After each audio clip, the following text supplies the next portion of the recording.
ದಕ್ಷಿಣ ಕನ್ನಡದಲ್ಲಿ ಮಳೆ ಅವಾಂತರ ಮುಂದುವರೆದಿದೆ. ಸ್ವಲ್ಪ ಬಿಡುವನ್ನ ಕೊಟ್ಟಂತ ಮಳೆ ಈಗ ಮತ್ತೆ ಧಾರಾಕಾರವಾಗಿ ಮಳೆ ಸುರಿಯೋಕೆ ಶುರುವಾಗಿದೆ.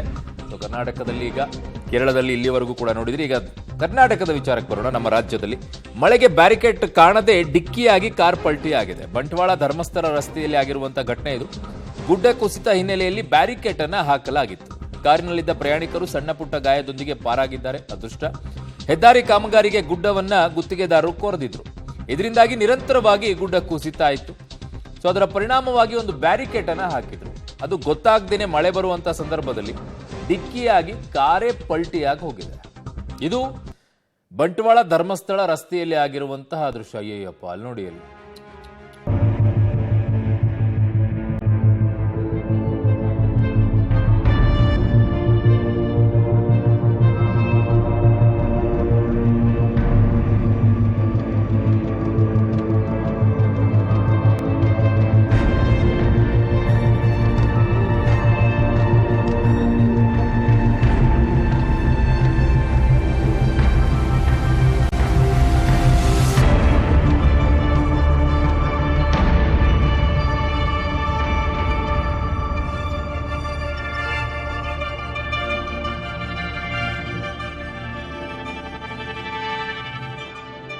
ದೃಶ್ಯದಲ್ಲಿ ನೋಡ್ತಾ ಇದ್ರೆ ಯಾವುದೋ ಕಾರ್ ಗುದ್ಕೊಂಡು ಹೋಗಿದೆ ಅಂತ ನಿಮ್ಗೆ ಅನ್ಸುತ್ತೆ. ಹಂಗಿಲ್ಲ, ಅದು ಆ ಕಾರ್ ಅದ್ರ ಪಾಡಿಗೆ ಹೋಗಿದೆ.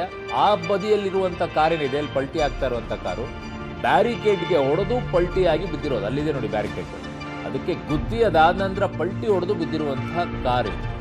ಇನ್ನೊಂದು ಯಾವುದೋ ಕಾರ್ ಗುದ್ದಿದ್ರಿಂದ ಹಂಗೆ ಬಿದ್ದಿದೆ ಅಂತ ಹೇಳಿ ನಿಮಗೆ ಈ ದೃಶ್ಯದಲ್ಲಿ ಕಾಣಿಸ್ತಾ ಇರ್ಬೋದು. ನೋಡಿ ಅದು ಗುದ್ದಿದೆ, ಅದಕ್ಕೆ ಮುಂದೆ ಪಲ್ಟಿ ಹೊಡೆದಿದೆ ಅಂತ ಹೇಳಿ. ಹಂಗಾಗಿಲ್ಲ, ಅದು ಇದು ಹಿಂದೆ ಬಂದಿದೆ ಕಾರು, ಅದ್ರ ಪಾಡಿಗೆ ಅದು ಹೋಗಿದೆ. ಆ ಬದಿಯಲ್ಲಿರುವಂತಹ ಕಾರು ಬ್ಯಾರಿಕೇಡ್ಗೆ ಡಿಕ್ಕಿ ಹೊಡೆದು ಪಲ್ಟಿಯಾಗಿ ಕೆಳಗಡೆ ಬಿದ್ದಿರೋದು. ಬಿದ್ದ ನಂತರ ಹೇಗಿದೆ ಅಲ್ಲಿ ಪರಿಸ್ಥಿತಿ, ಅಲ್ಲಿ ನಿಲ್ಲಿಸಿದ್ದಾರೆ ನೋಡಿ ಕಾರನ್ನ. ಆ ಬ್ಯಾರಿಕೇಡ್ ಏನು ತೋರಿಸ್ತಾ ಇದೆ ನಿಮಗೆ ಇನ್ನೊಂದು ದೃಶ್ಯದಲ್ಲಿ. ಇಲ್ಲಿದೆ ಈ ಕಾರಿನ ಪರಿಸ್ಥಿತಿ ಹಿಂಗಾಗಿದೆ. ನನ್ನ ಸಹೋದ್ಯೋಗಿ ಈಗ ಸುಖಪಾಲ್ ಪೊಳಲಿ ನನ್ನ ಸಂಪರ್ಕಕ್ಕೆ ಸಿಗ್ತಾ ಇದ್ದಾರೆ. ಸುಖಪಾಲ್, ಆ ದೃಶ್ಯವನ್ನ ನೋಡ್ತಾ ಇದ್ರೆ ಯಾವುದೋ ಕಾರ್ ಗುದ್ದಿದಂಗೆ ಕಾಣಿಸುತ್ತೆ, ಬಟ್ ಆದಂಗೆ ಕಾಣಿಸ್ತಾ ಇಲ್ಲ. ಅದು ಏನಿದೆ ಈ ಘಟನೆ ಬಗ್ಗೆ ವರದಿ? ಹೇಗಿದ್ದಾರೆ ಈಗ ಸದ್ಯಕ್ಕೆ ಕಾರ್ನಲ್ಲಿದ್ದಂಥವ್ರು? ಕಾರ್ನಲ್ಲಿದ್ದವರು ಸಣ್ಣ ಪುಟ್ಟ ಗಾಯದಿಂದ ಪಾರಾಗಿದ್ದಾರೆ. ಇದು ಬಂಟ್ವಾಳ ಧರ್ಮಸ್ಥಳ ರಸ್ತೆಯ ಅಂಚಿಕಟ್ಟೆ ಕೊಪ್ಪಲ್ ಎನ್ನುವಲ್ಲಿ ಆಗಿರುವಂತ ಘಟನೆ ಇದು.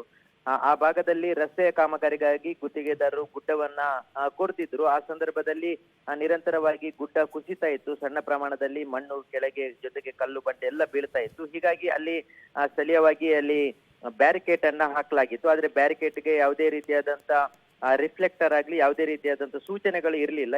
ಇದರ ಜೊತೆಗೆ ಮಳೆ ಬರ್ತಾ ಇತ್ತು, ಮೋಡ ಕೊಯ್ದ ವಾತಾವರಣ ಇತ್ತು. ಹಾಗಾಗಿ ಆ ಕಾರು ಏಕಾಏಕಿಯಾಗಿ ಬಹಳಷ್ಟು ವೇಗದಿಂದ ಬಂದಂತ ಕಾರು ಈ ಒಂದು ಬ್ಯಾರಿಕೇಡ್ ಅನ್ನ ಗಮನಿಸದೆ ಅದಕ್ಕೆ ಡಿಕ್ಕಿ ಹೊಡೆದಿದೆ. ಡಿಕ್ಕಿ ಹೊಡೆದಂತ ಸಂದರ್ಭದಲ್ಲಿ ಕಾರು ಸಂಪೂರ್ಣವಾಗಿ ಪಲ್ಟಿ ಆಗಿದೆ. ಆದ್ರೆ ಅದರ ಒಳಗಿದ್ದಂತ ಸವಾರರು ಯಾರಿದ್ದಾರೆ ಅವರಿಗೆ ಯಾವುದೇ ರೀತಿಯಾದಂತ ಹೆಚ್ಚಿನ ಪ್ರಮಾಣದ ಗಾಯಗಳಾಗಿಲ್ಲ. ಆದ್ರೆ ಸಂಪೂರ್ಣವಾಗಿ ರಸ್ತೆಗೆ ಉರುಳಿ ಬಿದ್ದಿರುವಂತದ್ದು ಈ ಒಂದು ಕಾರು. ಹೀಗಾಗಿ ಈ ಭಾಗದಲ್ಲಿ ಮತ್ತಷ್ಟು ಗುಡ್ಡ ಕುಸಿಯುವಂತ ಭೀತಿ ಇದೆ. ನಿರಂತರ ಮಳೆ ಆಗ್ತಾ ಇದೆ. ಹಾಗಾಗಿ ಆ ಭಾಗದ ಮಣ್ಣು ಕುಸಿತ ಬೀಳ್ತಾ ಇದೆ. ಹೀಗಾಗಿ ಅಲ್ಲಿ ಯಾರು ಓಡಾಡಬಾರ್ದು ಅನ್ನೋ ಕಾರಣಕ್ಕಾಗಿ ಈ ಬ್ಯಾರಿಕೇಡ್ ಅನ್ನ ಇಟ್ಟಿದ್ದಾರೆ. ಆದ್ರೆ ಈ ರೀತಿಯಾದಂತ ಒಂದು ದುರ್ಘಟನೆ ನಡೆದು ಹೋಗಿದೆ. ಯಾರು ಓಕೆ ಸುಖಪಾಲ್, ನಿಮ್ಮೆಲ್ಲ ಮಾಹಿತಿಗೆ ಧನ್ಯವಾದಗಳು.